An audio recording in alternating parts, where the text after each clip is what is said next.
Hilary, so lovely to be here with you. I'd love to talk to you about the female friendships on the show and how they are so central to the heart of the show. If you could talk a little bit about that. Yeah. Oh my gosh. Well, Valentina and Sophie's relationship is, I think they've been best friends since college.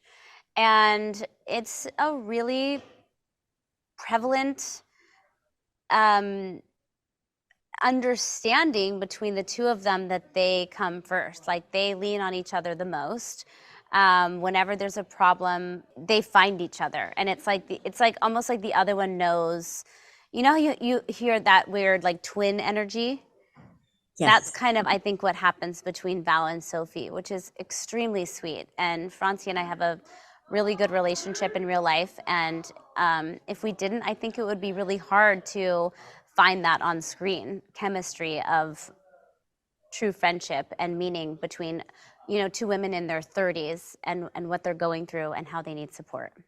Along those lines too, Hilary, there's a lot more focus, I feel, on emotion and self-care in this show from your character. So Mm. what's it like having to bring that to your character? I don't know if I totally agree with the self-care portion of it. I think that Sophie feels like she's needing to be in the rat race and like really figure out her life, and she can't.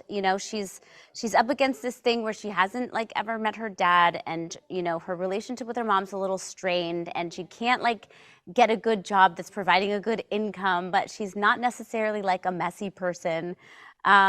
She desperately wants to find love. Like I think that she knows who she is, and she really comes with that, but I don't know if she's at the point yet where she like really knows her limits, or like knows when to like be internal, and take some time for self-care. Like I think some of the other characters in the show actually have figured that out a little bit better. But she does have a good, like she's chosen this amazing friend circle to lean on. And those are the ones that I think take care of her better than herself right now. So maybe more self-reflection then, Yeah, right? Right. yes, totally. Now, there's always that looming question of who the father is in this show. So, how do you approach the relationships with men Mm, and in the show? And then, yeah. do you have any ideas of who you think it might be? I don't. And I kind of gave up guessing last season. And I found that just like letting the scripts take me on a journey each week is a little bit more satisfying than trying to get to this like huge answer over here that they're never going to tell us who it is until the end, but like, I don't know. I find a lot of satisfaction in just like the little arcs that each character is getting to take, especially this year with more episodes to explore them with.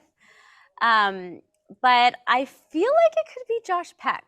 Like I don't know if it's going to be who everyone is just assuming off the bat. Um, and what was the first question you asked? There was like that was like a two-parter because I had it Yes, up the a first lot. part was Oh, relationships with the guys and how I yes, play. approaching the relationships which is with each of the men on the show. Yeah, it can get tricky because I'm trying to leave a door open for each one of them. In particularly Sid's character, I try to,